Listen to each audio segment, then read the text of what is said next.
So today we're going to run through the top 10 most valuable Pokemon cards from Scarlet and Violet 151.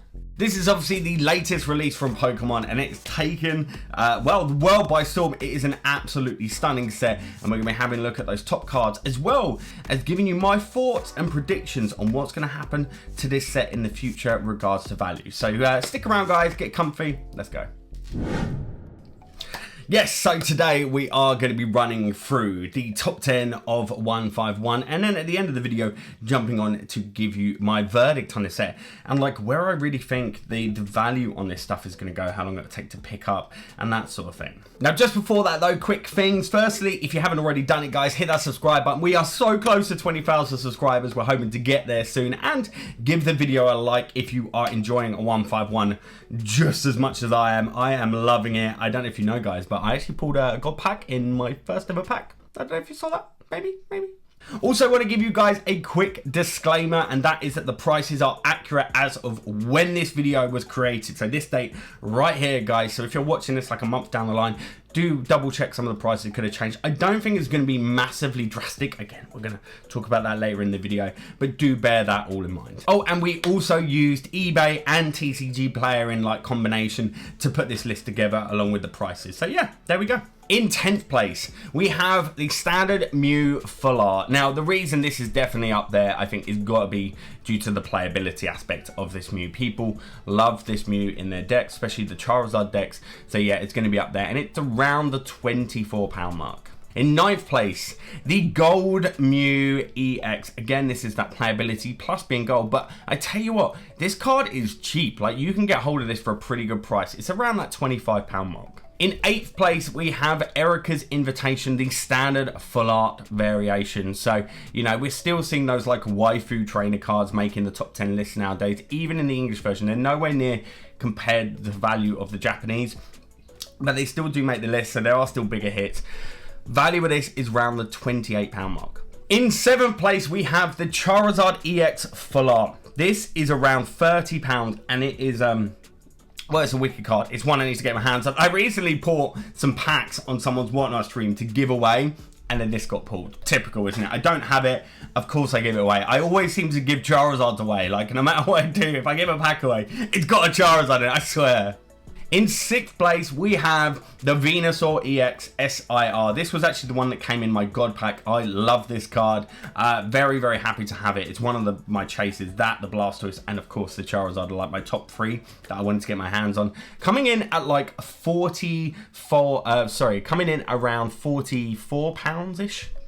In 5th place, we have the Alakazam EX. That there is coming in around the £45 mark. And again, this Alakazam came out the same ETB that I pulled my God pack in. I actually pulled 2 SIRs in one God pack. By the way, I've actually put that video up. It's like, should be like maybe pinned here or something or other if you guys want to go and check out that video. Because yeah, that was a moment. My first ever ETB and I pulled 2 SIRs and a God pack in my first pack. In 4th place, another beautiful card, the Zapdos EX. This thing is actually awesome. I haven't been seeing it get pulled that much, to be honest. It seems like one of the harder ones to get. I'm seeing more people get like the Erika SIR that's coming up in a moment and stuff than I am getting this Zapdos.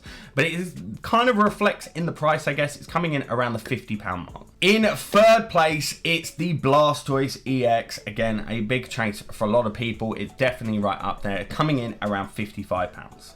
In 2nd place, it's the Erika's Invitation, the SIR. Of course, this was going to be right up there, but do you know, not as valuable as you expect. It's around the £60 mark. There are definitely people, by the way, on this list that have overspent. Like these card prices, if you look just a couple of days ago, they were going for a lot more, and they've already dropped down to some sort of normality of what a card should really cost. And in number 1 spot, as if there was any doubt, guys, and I said this when I put like a top list together early on, it is the Charizard, and it's doing about what I said it was going to do. We had early sales of £150 plus on this card, but now it seems to be going for like 110, 120, around that sort of mark, guys. So I'm going to put it down as saying like, let's say £115 is about the market value on that.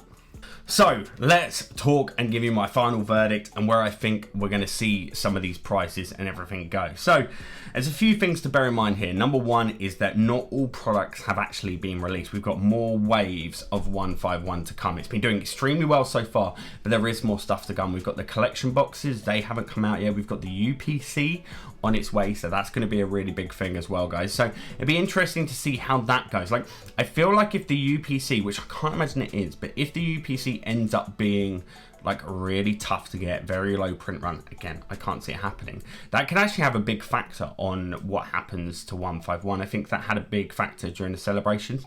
The celebrations UPC kind of brought tension to celebrations as a set, and I feel like if the UPC is low print run, hard to get hold of, it could do the same thing. Personally, I think we're going to see a lot of it. Why would Pokemon not print a lot of it? Their factories aren't shut down. There's no COVID. There's no global pandemic.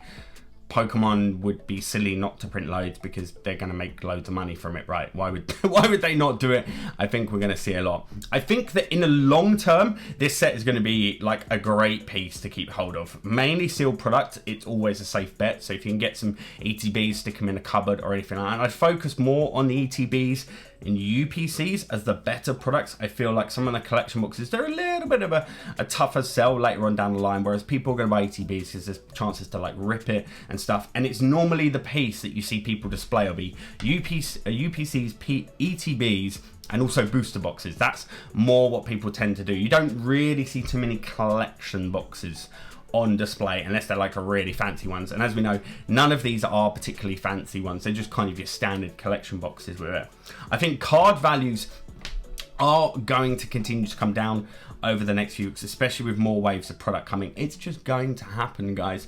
We are in a lull with Pokemon. Despite the increased like popularity for 151 coming out, we are still in a lull. We are also still coming out the back of summer holidays, and as we know, guys, around the world, the economy is just not great, and that is affecting something that is just like, you know, a hobby. This is not life or death collecting Pokemon, even though it can feel like that sometimes, but we know it's not, right? So, you know, it is all affecting Pokemon right now, and I think there has been a level of damage done to the hobby by Scarlet and Violet, Paldea, Obsidian Flames. I don't think they've just gone down that well. Like, I liked Obsidian because it had Charizards, but some people are just fed up with the Charizards and stuff like that.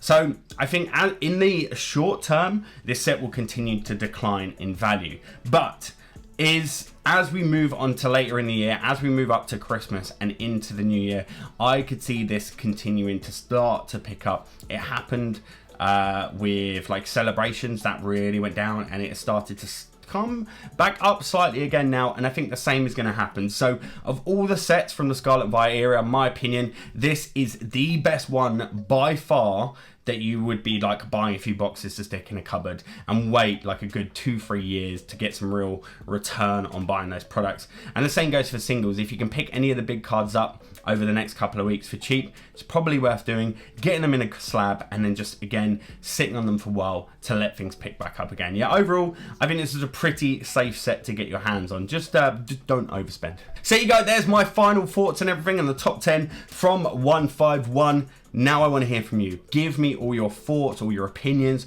on like what you think is going to happen 151. Is this one that you're buying a load of? Is it all sat in the cupboard? Are you not really that fussed about that? Are you just enjoying it? Are you having fun with the set? Let me know in the comments down below.